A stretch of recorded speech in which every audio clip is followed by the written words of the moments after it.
नमस्कार, मैं डॉक्टर शालिनी राकेश। राम के नाम पर सत्ता में आई हुई सरकार राम को ही चूना लगा देगी, ऐसा तो जनता ने कभी सोचा ही नहीं। राम के नाम पर आई हुई सरकार ने राम भगवान को ही 16.5 करोड़ का चूना लगा दिया। अभी आप लोगों को याद होगा कि कुछ दिनों पहले राम मंदिर ट्रस्ट के नाम पर चंदा एकत्र किया जा रहा था मंदिर निर्माण के लिए। अभी उसी राम मंदिर ट्रस्ट ने 2 करोड़ रुपए में जमीन खरीदी हरीश पाठक और कुसुम पाठक नाम के व्यक्ति से, जिसकी मालिकाना कीमत 5 करोड़ और 80 लाख। कुसुम पाठक और हरीश पाठक ने जमीन सलमान अंसारी और रवि मोहन त्यागी को बेची, जिसकी मालिकाना कीमत 5 करोड़ 80 लाख रुपए थी, जिसके अंदर गवाह अनिल मिश्रा और ऋषिकेश उपाध्याय। अनिल मिश्रा राम मंदिर ट्रस्ट के सदस्य हैं और ऋषिकेश उपाध्याय अयोध्या के मेयर हैं। और यही दोनों लोग जब ये जमीन राम मंदिर ट्रस्ट ने 18.5 करोड़ में खरीदी, जी हाँ 18.5 करोड़ रुपए में, क्योंकि राम भगवान को जो चूना लगाना था वो तो 16.5 करोड़ रुपए का था, उसके अंदर भी यही दोनों लोग गवाह हैं। इतना बड़ा घोटाला जो राम के नाम पर कर लिया जाए, उन लोगों का अब क्या करेंगे? ऐसे लोगों को तो जूते मार मार करके बाहर निकाल देना चाहिए, जनता के हवाले कर देना चाहिए ऐसे लोगों को, क्योंकि सीबीआई और ईडी तो आपके ही हाथ में है। ये तो सीबीआई तो अब आपका ही तोता बन चुकी है। ये तो जो आप कहेंगे वैसा ही करेंगे, ये तो दिखा देंगे कि ऐसा कुछ भी नहीं हुआ है, और सुप्रीम कोर्ट में भी केस बहुत दिनों तक लटकता रहेगा।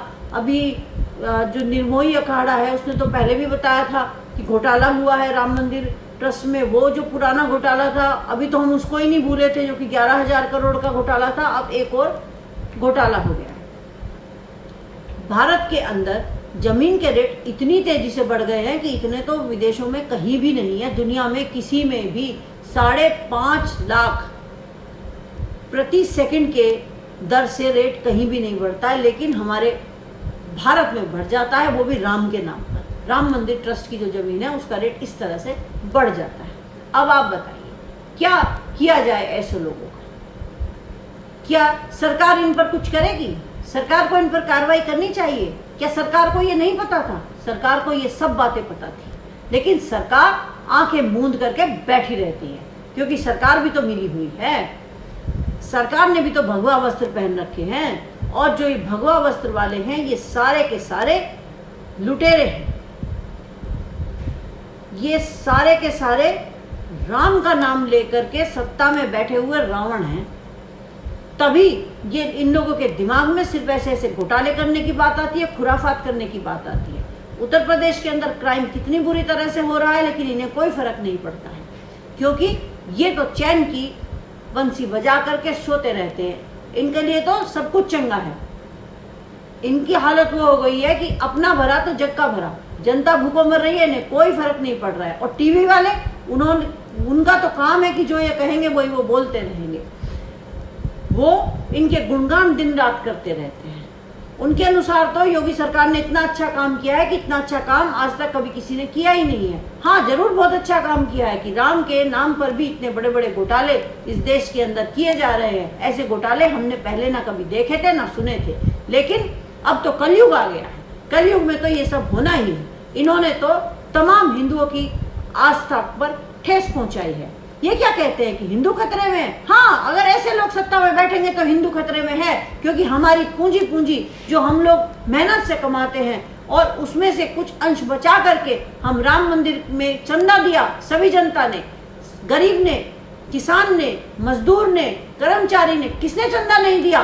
सभी ने चंदा दिया था। लेकिन उस चंदे का आप ये हाल करने वाले हैं, ये हमने कभी नहीं सोचा। कोई बात नहीं, कर लीजिए जितने घोटाले करने हैं, हम पे कोई फर्क नहीं पड़ता है, क्योंकि हम भगवान राम के उपासक थे, भगवान राम के उपासक हैं और भगवान राम के उपासक ही रहेंगे। हम सीता माता को पूजने वाले लोग हैं, हम कृष्ण भगवान को पूजने वाले लोग हैं। और भगवान जो है ना, किसी मंदिर में जाने से नहीं मिलते हैं। भगवान तो हमेशा से सच्चे दिल से आराधना करने से मिलते हैं। राम के नाम पर तुम लोग पैसे खा गए हो, तुमसे तो भगवान ही बचाए। तुम्हारा न्याय तो भगवान ही करेगा। हो सकता है कि ये जो घोटाला हुआ है ये भी जाकर के मेहुल चोकसी के पास चला जाए। वैसे भी एक सन्यासी ने एक द्वीप खरीद लिया था, सारे के सारे वहीं जाकर के बस जाओ, उसी द्वीप में जाकर के सारे रहने लगो, क्योंकि चोर चोर मोसेरे भाई होते हैं, वहां पर तुम्हारा खूब मन लगेगा, खूब रंगरलिया बना लेना। तुमने तो सन्यासियों को भी कलंकित कर दिया है, भगवे रंग को तुमने कलंकित कर दिया है, महिलाओं की आस्था पर आज तुमने ठेस पहुंचाई है। तुम्हारे लिए वो बातें बिल्कुल सच होती हैं कि मुंह में राम और बगल में छुरी।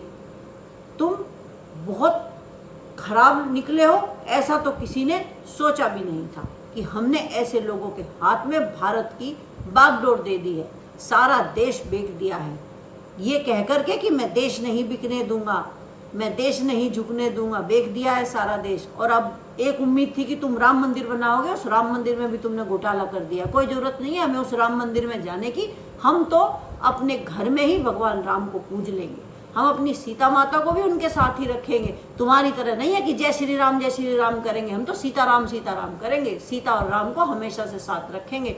तुम लोगों का क्या है, तुम तो हमेशा से सत्ता के पीछे रहते हो, जबकि भगवान राम तो त्याग की मूर्ति थे।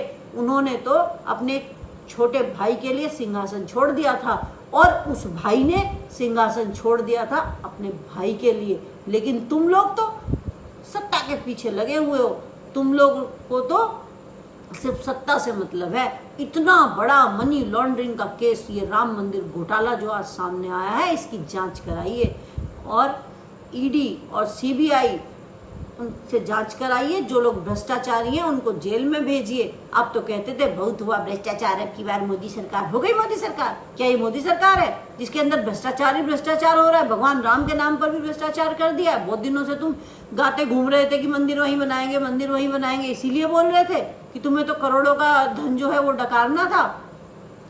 कोई बात नहीं, डकार लीजिए, करिए ऐशो आराम। अब तो कुछ ही दिन शेष रह गए हैं, कर लीजिए जो भी करना है अपनी मनमानी।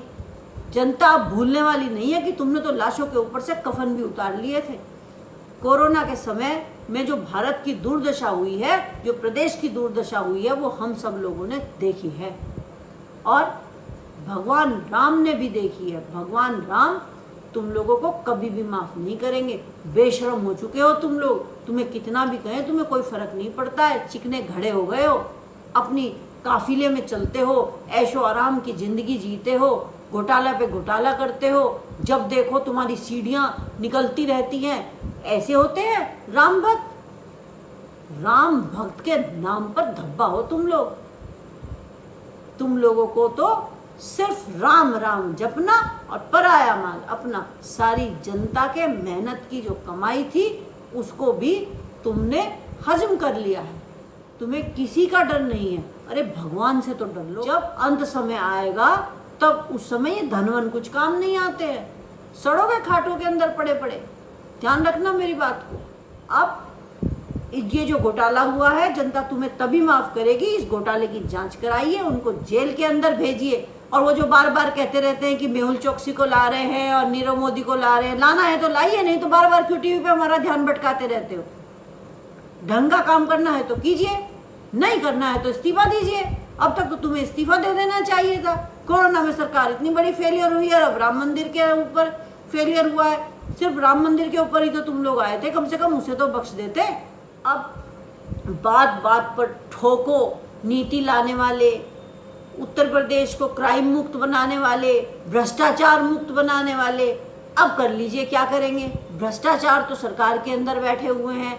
तुम्हारे जो राम मंदिर वाले हैं वही भ्रष्टाचारी निकले। अब क्या करोगे? कुछ भी नहीं।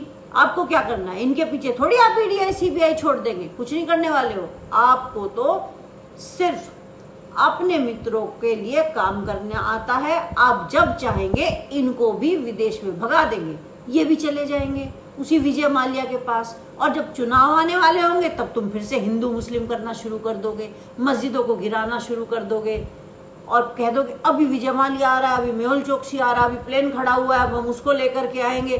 बस जनता बहकी रहेगी। लेकिन ऐसे कुछ होने वाला नहीं है। तुमने तो भगवा रंग को भी कलंकित कर दिया है। भगवा रंग तो बहुत पहले से सन्यासियों का प्रतीक है। महाराज शिवाजी का रंग भगवा चोला था, लेकिन तुमने तो उसे भी कलंकित कर दिया है। राम नाम के नाम पर भी पैसे ठग गए हो। अरे नटवर लाल हो तुम लोग तो।